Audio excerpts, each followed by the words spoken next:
में से मैक्सिमम लोग जब यंग होते हैं तो लाइफ को जरा डिफरेंट एंगल से देखते हैं। कितने लोग हैं जो डिफरेंट लाइफ जीना चाहते हैं? आहो। सो मैं सोचता था, मुझे पहला जो मेरा ड्रीम था वो ये था कि मैं अपनी फैमिली के साथ रहना चाहता था, because I am the only son in my family.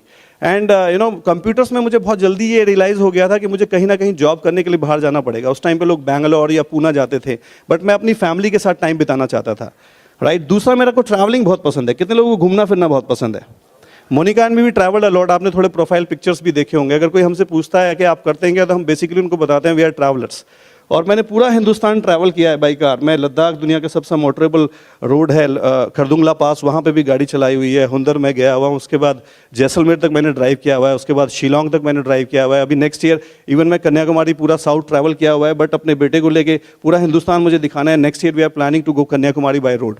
और हम बिल्कुल टिपिकल ट्रैवलिंग करते हैं, अपना सिलेंडर भी रख लेते हैं, don't go for the luxurious hotels. ऐसे लोगों, कितने लोगों को ट्रैवलिंग करना पसंद है, राइट। एंड मैं पूरी जिम्मेदारी से आपको बता सकता हूं कि हिंदुस्तान से खूबसूरत देश पूरी दुनिया के अंदर नहीं है। We are proud that we are Indians.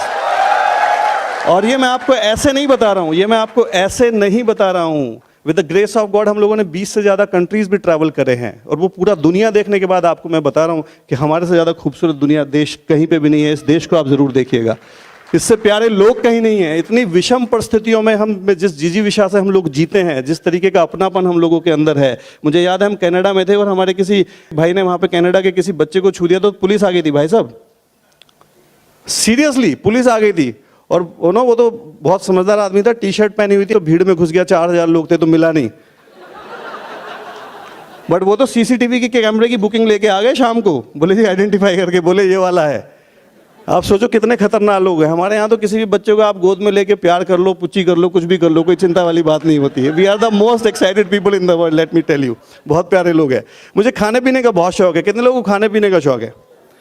और ये भी मैं आपको पूरी जिम्मेदारी से बता सकता हूँ, क्योंकि मैंने हर चाहे आंध्रा का गन पाउडर हो, चाहे बाजरे की खिचड़ी हो राजस्थान की, चाहे बिहार के तले हुए बैंगन हो, मुझे सब पता है कि कहाँ पे कितना अच्छा खाना मिलता है। और ये भी मैं पूरी जिम्मेदारी से आपको बता सकता हूँ कि अगर बिजनेस में मैं नहीं आता तो इतना बढ़िया खाना खाने को मेरे को कहीं पर भी नहीं मिलता। 1000 तरीके की तो चटनियाँ हैं जी, मेरे पास बुक पड़ी हुई है, 1000 टाइप ऑफ चटनी। पूरी दुनिया में कहीं मिलेंगी आपको? वहाँ तो एक भी अच्छी से नहीं बनाना जानते वो, हम लोग तो 1000 से ज़्यादा बनाना जानते हैं।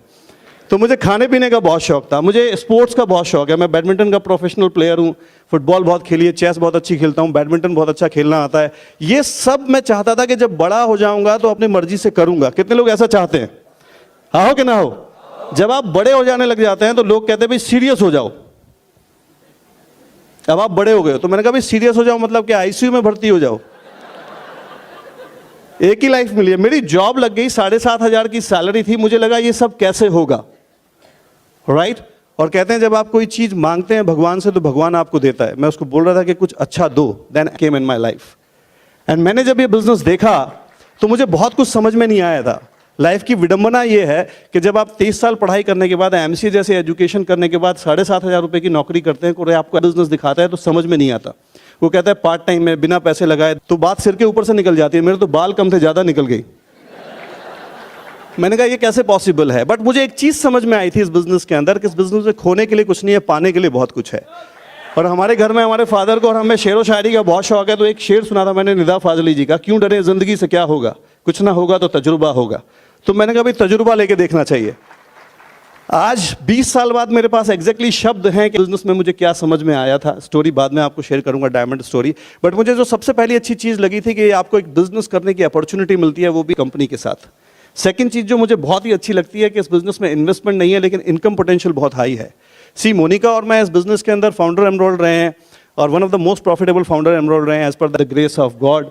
And let me tell you, कई बार हम डॉक्टर ब्रैच के घर जाते थे तो जब हम बहुत पीक पे थे अपनी फाउंडर एनरोलशिप पे, तो डॉक्टर साहब से हम एक बार मिले और बात हुई तो उन्होंने बताया कि जितना हमें अंदाजा लगा कि जितना हम साल का बनाते हैं उससे डबल से ज़्यादा वो केवल टैक्स दे देते हैं। तो हमें भिखारियों जैसी फीलिंग हुई इवन आफ्टर फाउंडर एनरोल।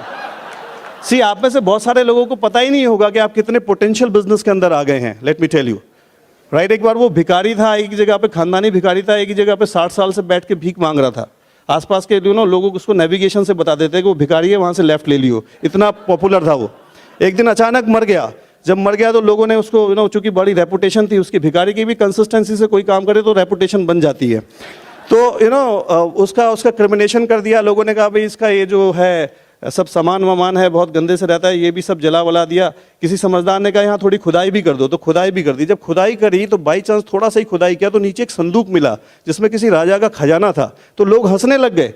लोगों ने कहा भाई देखो कितना भिखारी, कितना ये लकी नहीं रहा बिल्कुल भी, जहाँ बैठा था एटलीस्ट वहीं पे थोड़ी खुदाई कर लेता तो कितना बड़ा खजाना मिल जाता, 7 पीढ़ियाँ इसकी बैठ के खाती। तो पीछे से एक बड़ा समझदार आदमी था, जो लोग हंस रहे थे उनसे बोला ऐसा है भी तुमने भी अपने नीचे कभी खुदाई करके देखी है?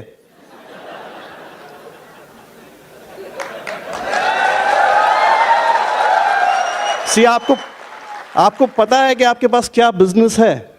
Let me tell you, take it very very seriously.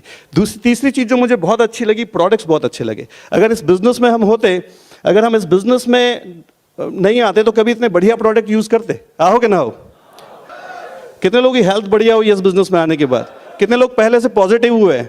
कितने हस्बैंड वाइफ में प्यार बढ़ा है? कितने लोगों को ज्यादा स्माइल करना आ गया है? कितने लोगों का ड्रेसिंग सेंस बढ़िया हो गया है? कितने लोगों का हेयर स्टाइल बढ़िया हुआ है मेरी तरह? See, this is an unbelievable business, let me tell you. कई बार जो चौथी चीज मुझे बहुत अच्छी लगती है इस बिजनेस का, ये है जो एसोसिएशन है। Let me tell you, if you want to know the formula कि डायमंड कैसे जा सकता है। मुझे 20 साल लगे हैं जी डायमंड जाने में, मोनिका को, और हमें 20 साल लगे हैं। लोग कहते हैं जी 20 साल लगे आपको? मैंने कहा हाँ, I am like Rahul Dravid. मैं सहवाग नहीं हूं, मुझे 100 बॉल में सेंचुरी मारना नहीं आता, 300 बॉल में मारना आता है। बट इंपॉर्टेंट है कि आपने सेंचुरी मारी या नहीं मारी, दैट इज इंपॉर्टेंट। अगर आप मुझसे फार्मूला पूछे, the formula is this association, जो हम ये लोगों के बीच में रहते हैं, ये आपको चेंज कर देते हैं। It will make you better person. हमारे अपलाइन ल्यूरिगन कहते थे, Ambarish, in every meeting you will come and learn just one thing, after 100 meeting you will become a different person, you will become a diamond. This is the formula. हम यहीं से grown up हुए हैं, हम यहीं से ग्रो हुए हैं। ओपन मीटिंग्स में जा जाके, एफईडीज के अंदर जा जाके, बीबीएस के अंदर जा जाके हम लोग बैठे हैं। हर मीटिंग में मोनिका और मैंने, हम लोगों ने अपने आप से बात की है, हम लोगों ने अपने आप को इम्प्रूव किया है, और आज हम एज ए डायमंड आपके साथ है। बट